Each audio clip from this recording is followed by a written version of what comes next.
Sesaat lagi Anda akan memasuki waktu peribadatan. Untuk menghormati hadirat Tuhan, mohon silent atau menonaktifkan HP Anda selama ibadah berlangsung. Tuhan memberkati. Bayar harga. Matius 10:38. Barang siapa tidak memikul salibnya dan mengikut aku, ia tidak layak bagiku. Ikut salib adalah bayar harga. Mengikut Yesus ada harga yang harus dibayar. Harga untuk surga. Ada hati yang dipersembahkan, ada harta yang dipertaruhkan, ada tubuh yang dikorbankan. Karena Kristus pun membayar lunas bagi kita untuk ada di surga. Surga anugerah, tapi ada harga. Pikul salib.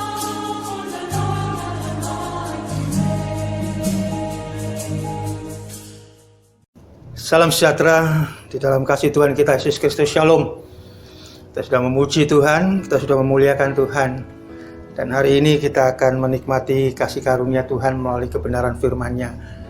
Di mana hari ini adalah hari besar kita, hari Jumat Agung, di mana kematian Kristus menjadi bagian yang sangat penting yang harus kita rayakan, bahkan seluruh dunia rayakan. Ya, kita tahu situasi seluruh dunia saat ini sedang menghadapi pergumulan, tetapi itu tidak mengurangi rasa hormat dan rasa khusyuk kita kepada Tuhan untuk datang kepada Dia, terlebih di dalam memperingati hari besar yaitu Jumat Agung, kematian Tuhan. Saya ingin mengambil satu ayat di dalam Injil Yohanes pasal yang ketiga ayat 17 dan ayat yang ke-18. Sebab Allah mengutus anaknya ke dalam dunia bukan untuk menghakimi dunia, melainkan untuk menyelamatkannya oleh Dia. Barang siapa percaya kepadanya, ia tidak akan dihukum. Barang siapa tidak percaya, ia telah berada di bawah hukuman, sebab ia tidak percaya dalam nama Anak Tunggal Allah. Hari ini saya mengambil tema bahwa Kristus mati menggantikan kita. Di dalam sebuah proses hidup manusia, ada 3 bagian yang tidak bisa kita lepaskan, yaitu kelahiran, kematian, dan khususnya bagi kita orang percaya ada kebangkitan. Ya. Tetapi 3 hal ini yang menjadi bagian dalam kehidupan manusia. Semua pasti mengalami kehidupan itu. Bahkan proses itu pasti juga akan dialami oleh semua dari kita orang-orang yang percaya. Tetapi ada satu hal yang menarik di dalam kematian Kristus. Ketika Dia dirancang oleh Allah untuk hadir di tengah-tengah kita dalam dunia ini, di mana pribadi Allah yang menjadi manusia. Kita tahu bahwa kehadiran Kristus adalah sebuah nubuatan. Kehadiran Kristus adalah grand design dari Allah supaya Allah menyelamatkan manusia. Karena janjinya ketika manusia jatuh di dalam dosa, Tuhan menjanjikan akan hadirnya pribadinya, yaitu melalui Kristus untuk dalam dunia ini. Hal yang luar biasa dari pribadi Kristus adalah tidak ada satupun manusia yang kelahirannya, kematiannya, bahkan kebangkitannya itu sudah dirancang oleh Allah, bahkan diberitahukan oleh Allah kepada seluruh manusia. Dan pribadi itu hanya satu, yaitu pribadi Kristus. Di mana Dia lahir, dinubuatkan, diberitakan, Dia mati, dinubuatkan dan diberitakan, bahkan Dia bangkit, Dia dinubuatkan dan diberitakan. Tidak ada manusia di dunia ini pun yang memiliki sebuah rancangan kehidupan dari lahir, kematian, dan kebangkitan seperti apa yang diberitakan firman Tuhan, yaitu pribadi Kristus ini. Hari ini adalah hari besar kita sebagai orang percaya, karena hari ini kita memperingati kematian Kristus di atas kayu salib. Kematian Kristus adalah kematian terencana, bahkan menjadi sebuah tujuan bagi rancangan Allah. Seperti saya katakan tadi, kita mungkin melihat banyak dari kematian manusia dengan berbagai macam cara. Tapi untuk Kristus itu berbeda.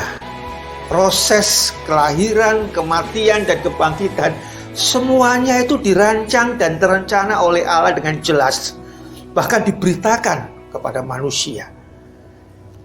Hari ini kita ingin melihat bagaimana kematian Kristus itu memiliki dampak, memiliki makna dalam kehidupan kita. Mungkin kalau kita tahu bahwa kita sudah dirancang kapan kita mati, Mungkin kita akan mempersiapkan diri sebelum waktu itu tiba bagi kita. Kita mungkin akan mempersiapkan segala sesuatu supaya ketika kita nanti tepat pada hari yang diberitakan itu kita meninggal, kita sudah mempersiapkan diri. Tapi kita bersyukur pada Tuhan kalau tidak ada satupun manusia selain pribadi Kristus yang kematiannya itu sudah diketahui dalam hidupnya. Tetapi untuk pribadi Kristus yang memang ini berbeda. Kematiannya itu adalah kematian yang dirancang. Kematian untuk satu tujuan. Kematian untuk sesuatu yang memang Tuhan sudah rancang dari awal. Untuk keselamatan makhluk ciptaannya yang Dia cipta secara khusus, segambar dan seteladan dengannya, yaitu manusia. Dia mati bukan untuk dirinya sendiri, tapi Dia mati untuk semua manusia. Itulah keistimewaan dari kematian Kristus bagi kita. Saya mencatat ada 4 hal tujuan yang menjadi tujuan pokok kematian Kristus di atas kayu salib. Hal yang pertama yang perlu kita pahami tentang kematian Kristus di dalam tujuannya adalah Ia mati untuk menggenapi janji Allah. Penggenapan janji penebusan dosa manusia oleh Allah itu dilakukan melalui pengorbanan Kristus. Ia mati untuk menggenapi janji Allah supaya manusia memiliki jalan keselamatan. Kalau tidak ada penggenapan, maka janji Allah itu hanya tinggal janji. Janji itu memiliki makna ketika janji itu ditepati. Ketika janji itu digenapi, maka janji itu memiliki makna besar. Ketika Tuhan menjanjikan penebusan dosa atas dosa manusia pertama, Adam dan Hawa. Sepanjang zaman kita tahu janji itu hanya tinggal janji.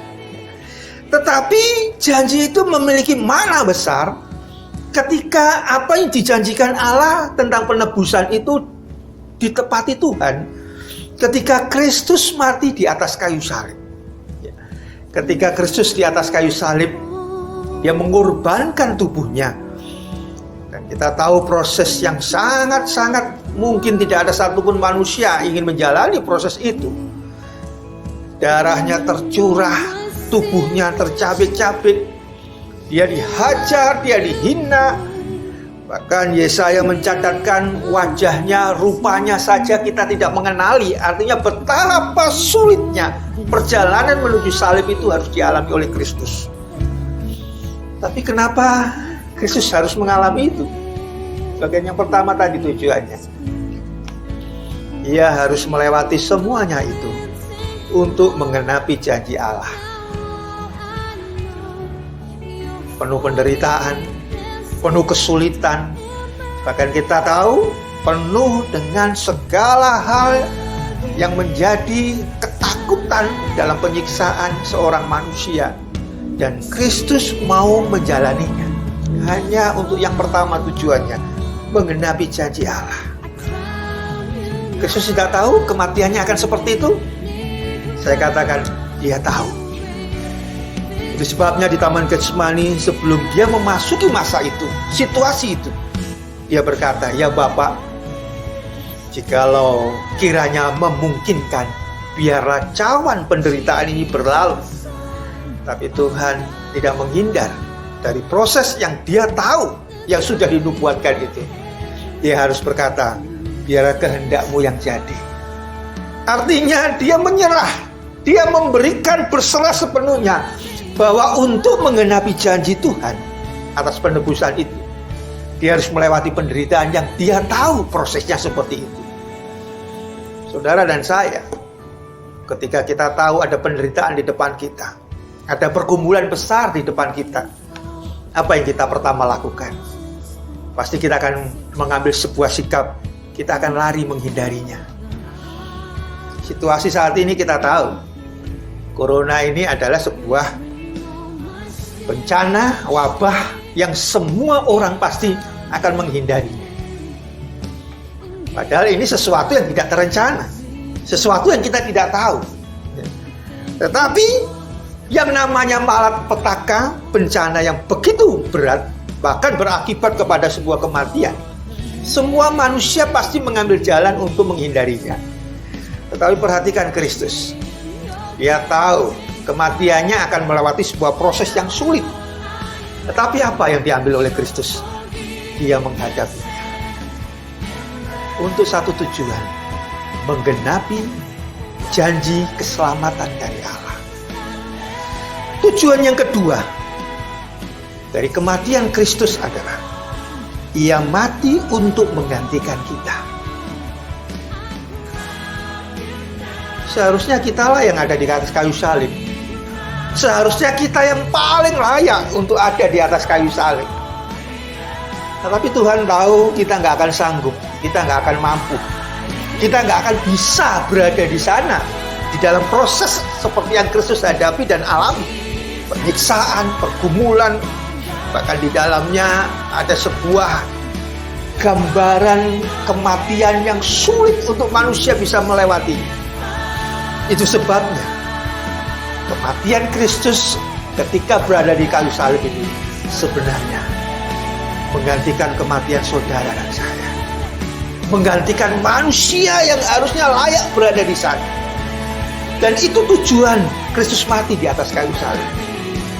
Supaya Ia menggantikan kita yang gak akan punya kemampuan untuk mengalami kematian sebagai ganti atas dosa-dosa kita sendiri. Betapa ini merupakan kasih Allah yang begitu besar. Itu sebabnya firman Tuhan tadi berkata, karena begitu besar kasih Allah akan dunia ini. Dunia ini menunjuk kepada semua manusia yang ada di dalamnya. Maka Ia memberikan anaknya yang tunggal. Itu menunjukkan betapa semua yang dilakukan Kristus untuk menggantikan saudara dan saya berada di kayu salib itu.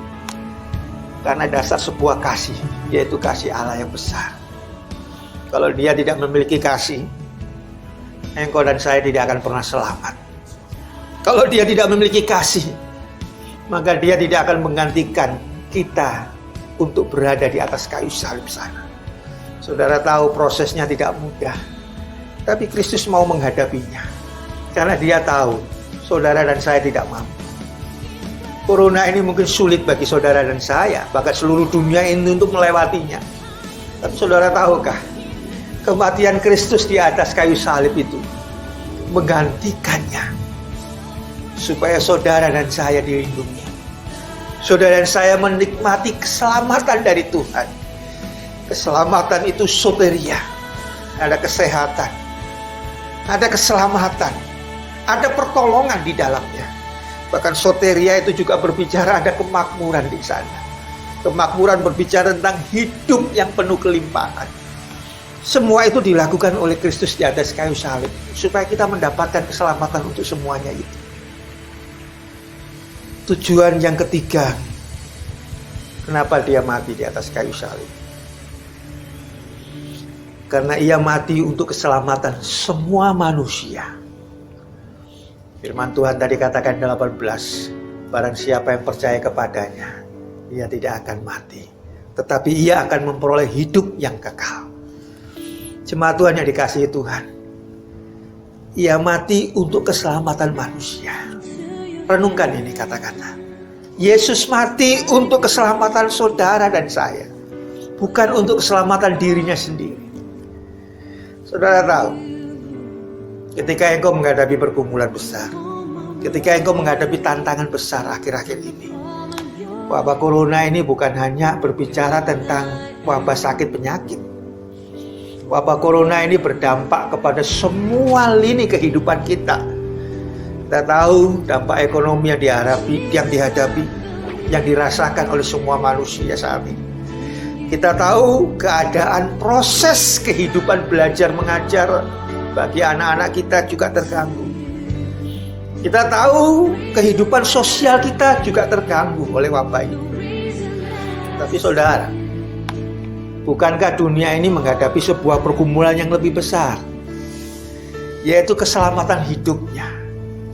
Dunia ini semakin tua, dunia ini semakin hari semakin menuju kepada kebinasaannya. Tapi ada satu hal yang penting yang tidak boleh kita lupakan di dalam menjalani hidup ini, bahwa Yesus sudah mati di atas kayu salib. Dia mati untuk keselamatan manusia. Jadi bagaimanapun caranya kita mati dalam dunia ini, saudara tidak perlu khawatir. Kita tidak perlu khawatir. Kematian kita secara daging ini adalah sebuah lompatan kehidupan kepada sebuah kehidupan yang sifatnya lebih kekal, lebih panjang. Dan Kristus sudah mati terlebih dahulu untuk menyelesaikan semua urusan kita dalam dunia ini yang berkenaan dengan dosa. Hanya dengan satu syarat, Yohanes 3 ayat 17 dan 18 tadi. Barang siapa yang percaya kepadanya, ia tidak akan mati.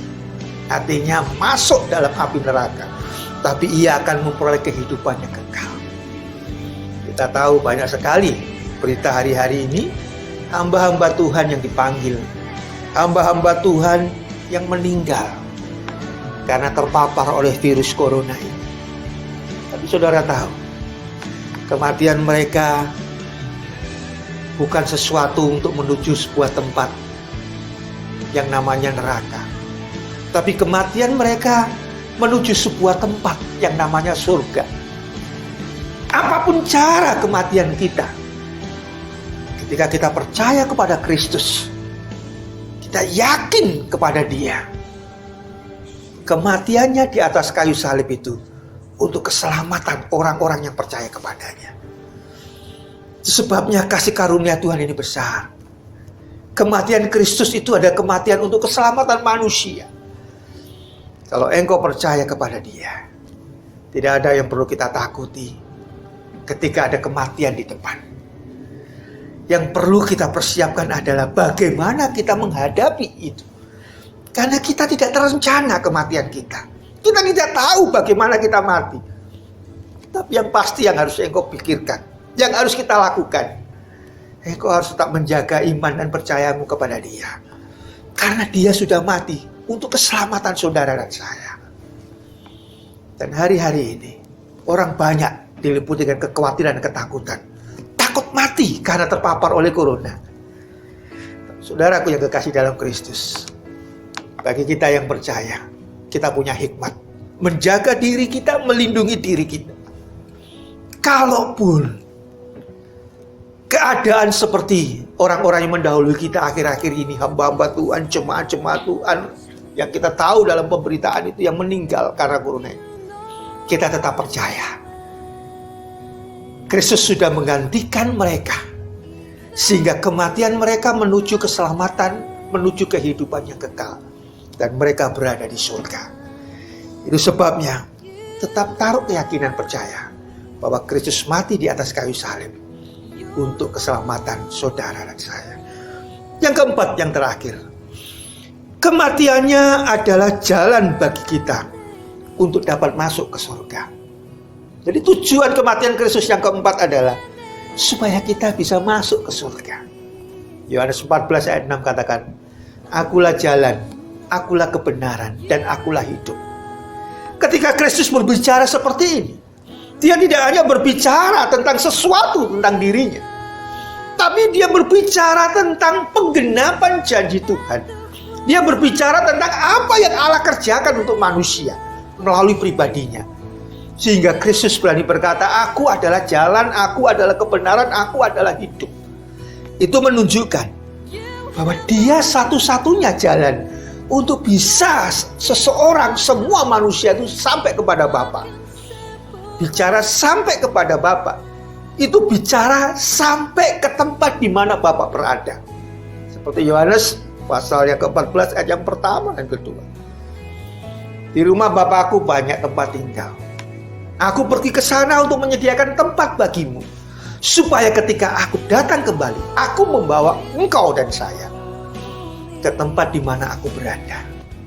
Di mana Dia berada? Di surga yang kekal. Karena Dia berbicara di rumah Bapakku. Artinya, untuk orang bisa sampai di rumah Bapa, dia harus melalui Kristus.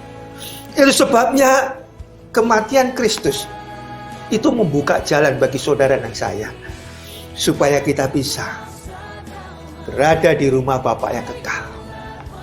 Kalau engkau dan saya tidak menempatkan kehidupan kita sebagai orang yang percaya, kita meragukan Kristus, kita tidak menaruh iman kita sampai akhir hidup kita, engkau tidak akan bertemu dengan Dia di rumah Bapa. Engkau mungkin akan berakhir dalam situasi seperti orang kaya ketika Bapak Abraham di sana melihat si Lazarus yang miskin dan orang kaya. Kita lihat ada pemisahan tempat di sana. Dan orang-orang yang tidak menaruh iman dan percaya dalam hidupnya, dia akan berada di tempat di mana orang kaya itu berada. Tetapi ketika engkau menaruh iman sampai akhir hidupmu, apapun keadaanmu, mungkin seperti Lazarus saat ini, engkau harus percaya, engkau akan menuju ke rumah Bapa. Karena Kristus sudah membuka jalan bagi saudara dan saya. Dia memberikan jalan yang terbuka bagi saudara dan saya untuk menuju ke rumah Bapa, yaitu surga.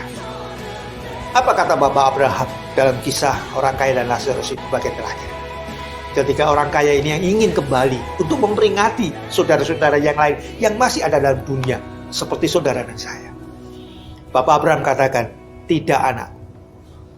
Engkau tidak akan bisa membuat semua manusia yang keluargamu yang ada di dunia ini bertobat. Karena ada pada mereka kitab para nabi, kitab Musa berbicara, ada pada kitab firman Tuhan yang diberitakan kepada saudara dan saya. Apa yang diberitakan? Kristus sudah membuka jalan keselamatan bagi saudara dan saya. Dan Bapak Abraham katakan, ada pada mereka, ada pada saudara dan saya. Dengan kata lain, Bapak Abraham ingin katakan kepada saudara dan saya, ada firman Tuhan dalam hidupmu hari-hari ini. Hidup kita ini adalah kesempatan. Dan Tuhan memberikan kesempatan itu pada kita melalui firman-Nya. Kalau engkau percaya kepadanya, maka jalan ke surga itu menjadi bagian dalam hidup kita. Itulah 4 bagian menjadi tujuan bagaimana Dia mati untuk kita. Yang pertama lah dikatakan, Ia mati untuk mengenapi janji Allah. Yang kedua, Ia mati untuk menggantikan kita. Yang ketiga, Ia mati untuk keselamatan semua manusia. Dan yang keempat, Ia mati supaya kita bisa kembali ke surga bersama dengan Allah. Amin. Kita tundukkan kepala kita. Kami bersyukur Tuhan untuk kasih karunia-Mu, untuk pengorbanan-Mu di atas kayu salib. Betapa Engkau besar, betapa Engkau mulia. Kematian-Mu yang sudah terencana dan dirancang oleh Allah hanya untuk kepentingan kami Tuhan, umat manusia. Oleh sebab itu kami bersyukur kalau kami boleh memahami dan mengerti bahwa Engkau mati untuk segala pelanggaran dan dosa kami. Engkau mati untuk menggantikan kami, supaya kami memperoleh tempat, memperoleh jalan untuk berada di rumah Bapa, yaitu di surga yang mulia. Kami mengucap syukur kepada Engkau Tuhan.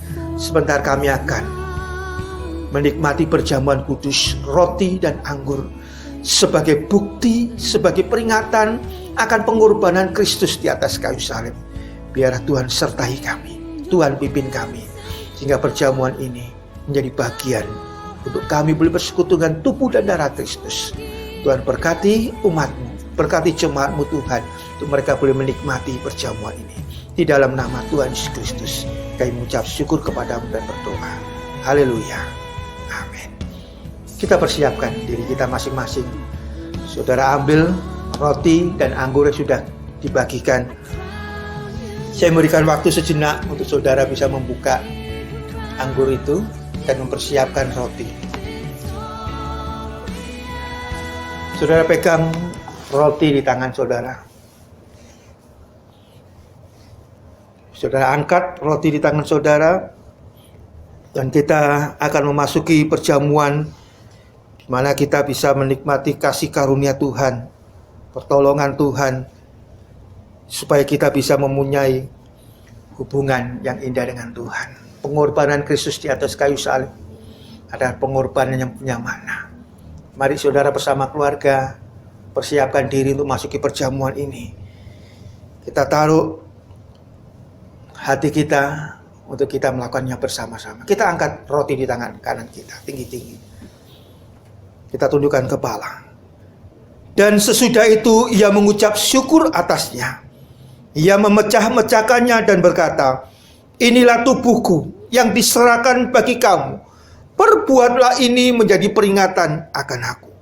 Saudara yang kekasih dalam Kristus, Engkau percaya roti dalam tanganmu itu adalah tubuh Kristus yang terpecah-pecah bagimu dan saya. Dengan iman kita makan di dalam nama Tuhan Yesus Kristus.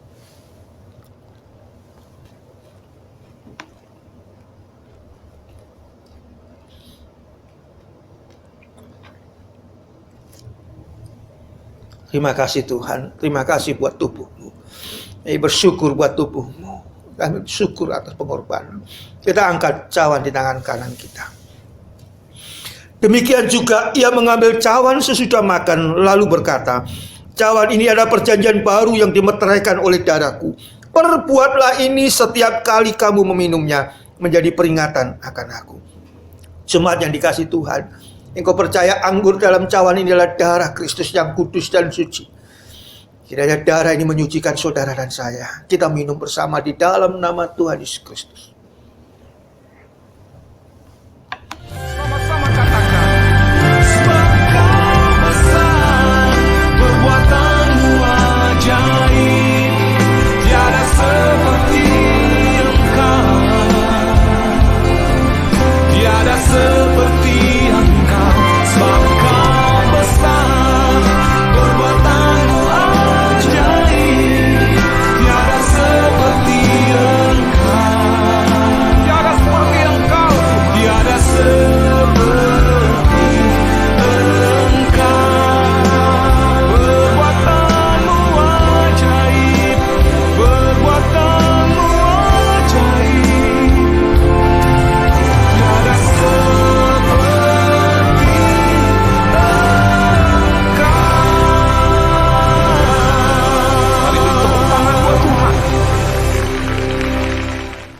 Mari kita ambil sejenak untuk berdoa kepada Tuhan. Terima kasih Tuhan untuk tubuh dan darah-Mu, untuk pengorbanan-Mu yang besar atas kami.